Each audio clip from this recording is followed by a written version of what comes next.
So in this video, we're going to talk through some of the research and some of the issues that come up when we try to answer this question. Are we, as Americans, politically polarized?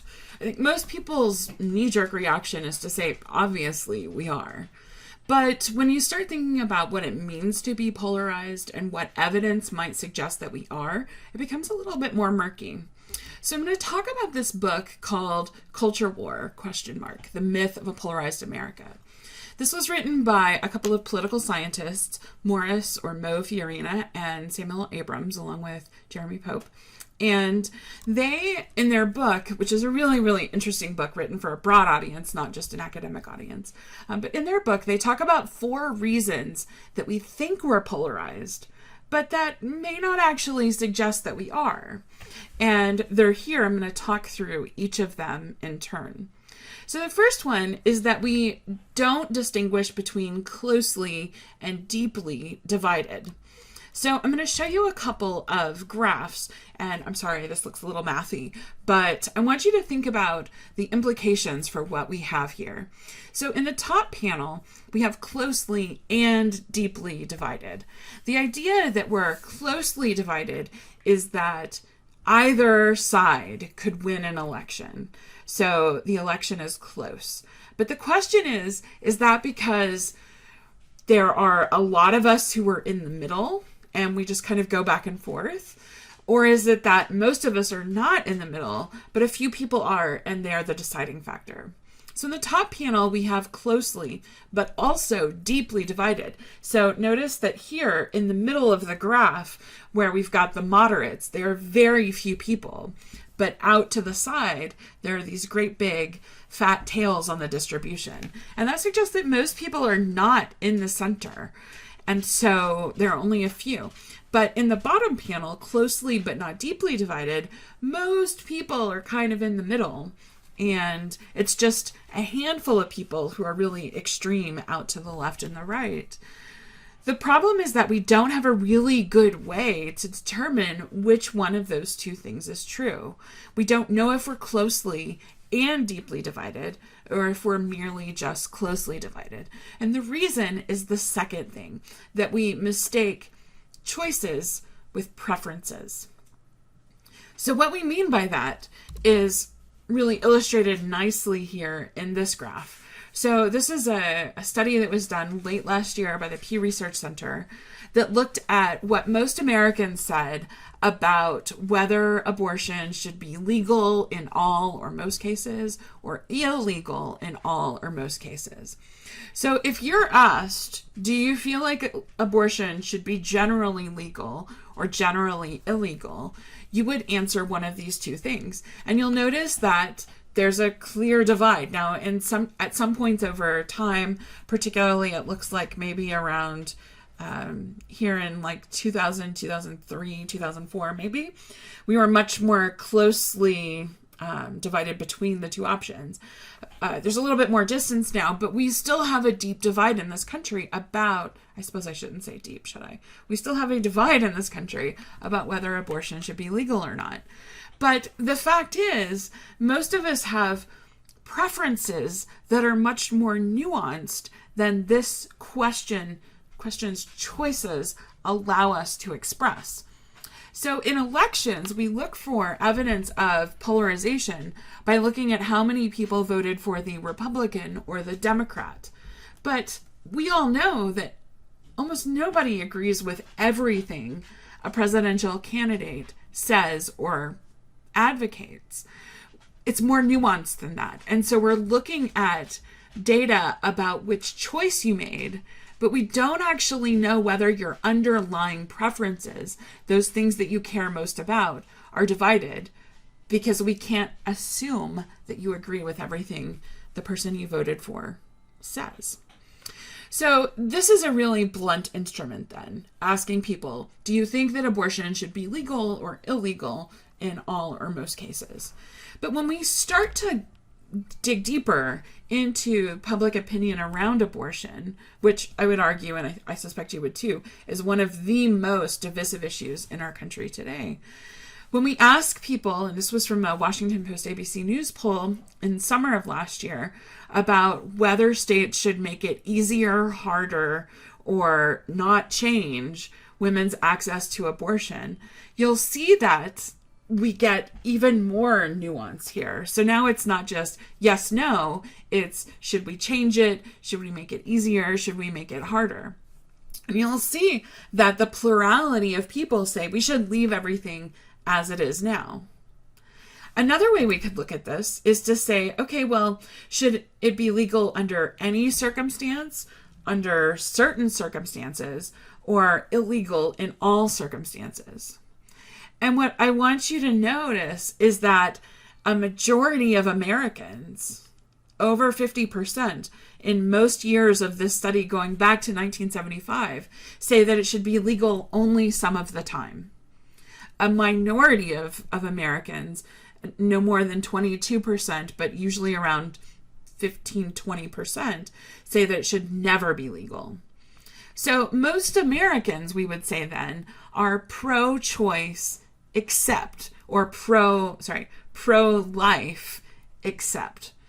We don't want to use abortion as a tool except in a few circumstances. And what those circumstances are depends from person to person. So I'm going to show you one last poll, and this one looks at different kinds of abortion laws that have been passed by states and what percentage of people support them in the dark purple bars and oppose them in the light purple bars. And so you'll see here that in a lot of cases, we have majority agreement in all of them, we have a majority agreement in one direction or another. And the question then about whether you're pro-life or pro-choice is a really, really rough approximation of what people believe. It's when we get into the details that we understand that we're actually all pretty united on some major things. Like most Americans, 86% in this poll, said that abortion should be legal to protect the life or the health of the mother. That's an overwhelming majority. And conversely, on the other side, 71% of Americans say that doctors and pharmacists who perform or allow abortion to happen should not face criminal penalties. We oppose that as a majority of our country. So this is all getting at that second point that Fiorina and his co-authors say, that we shouldn't mistake choices, the votes we make, with our underlying policy preferences. The third thing they talk about is that people who are really politically engaged are not like ordinary Americans. So I want you to take a look at this graph. This comes from the Pew Research Center's studies on political polarization among Americans. And if you look at the graphs here, you'll see that when we look at ordinary voters, so not the people who are super, super active in government, that from 1994 to 2017, we've gotten the median Democrat and the median Republican has become more distinct. So what these two graphs show is that in 1994, for example, at the top left, the median Democrat was, more liberal than 64% of Republicans. But that means that 36% of Republicans were more liberal than the median Democrat, suggesting that there was some overlap. Whereas in 2017, the median Democrat is more liberal than 95% of Republicans. And we see similar things playing out with Republicans, the mean Republican and Democrats. The stuff at the bottom, though, is the stuff that really, really interests me and I think is probably the most alarming part. Because what it shows is that from 1994 to 2017, not only have the parties become more homogenous, but they've become much more hostile or critical of their political opponents. So in 1994, only 17% of Republicans said that the Democratic Party was very unfavorable to them. Today, that number is 45%. And in 1994, 16% of Democrats had very unfavorable views of the Republican Party. Today, that's 44%, so nearly half. And that suggests that there's more than just political difference, that there's some real animosity. So these are ordinary voters. I'm going to try, and I hope this is going to work, to show you this illustration about what's happened in Congress and to members of Congress over time. And I don't think it's going to work.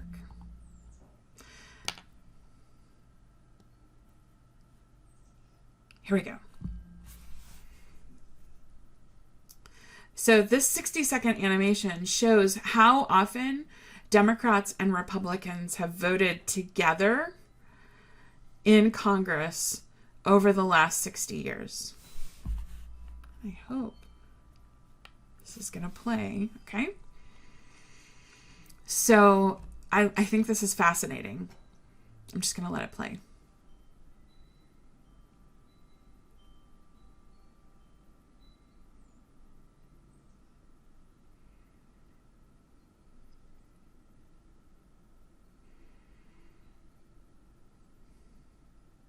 So notice here in the 1950s, these dots are all over the place.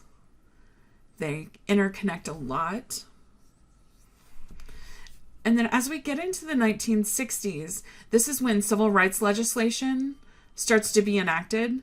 And we see a lot of Democrats emerging. And this is when the sorting is happening. So people who are once Southern Democrats realize, oh, actually, I'm a Republican. And by the early 2000s, notice that there's almost no connection between the blue dots and the red dots. Basically none. And then we get to the early 2010s. There are a handful of those blue dots that are connected. But as we look at this over time, notice how we went from a cloud to two very separate groups that are not really interacting at all. So the last thing that Fiorina and his co-authors talk about is the media. And the media are really good at selling us conflict. And that's because if you turned on the TV one day and these talking heads that you see on your screen said, everything's basically okay, don't worry, have a great day, no one would pay attention. So we love to beat up on the media as being partisan and biased and sensationalist and overhyping conflict. These are all things that you hear people talk about. Fiorina and his co-authors say that the media emphasize conflict. But the problem with that is that it suggests that somehow the media are to blame.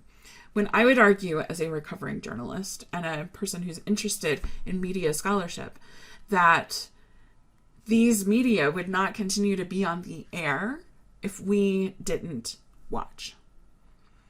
And so the problem with the media is not that they are overhyping conflict and we're disgusted by it. We may say we're disgusted by it, but somebody keeps watching it. Because if we stopped, they wouldn't be able to afford to run the station. So yes, it's really disconcerting to look at all of these angry faces yelling at you on the television, but that's what we want to watch, apparently, because it keeps getting made. So really we have to ask ourselves, what can we do to reward and incentivize media to give us a clearer picture of what's actually happening? For this, we're going to talk about it when we talk about the media in a week or two. But I want you to be thinking about that. And I want you to be thinking about what media you consume and how you're rewarding the values that they bring to their media coverage. So that's all we're going to talk about for public opinion, at least this week. But I'm really curious to hear your thoughts. So come over to the discussion board and share them with us.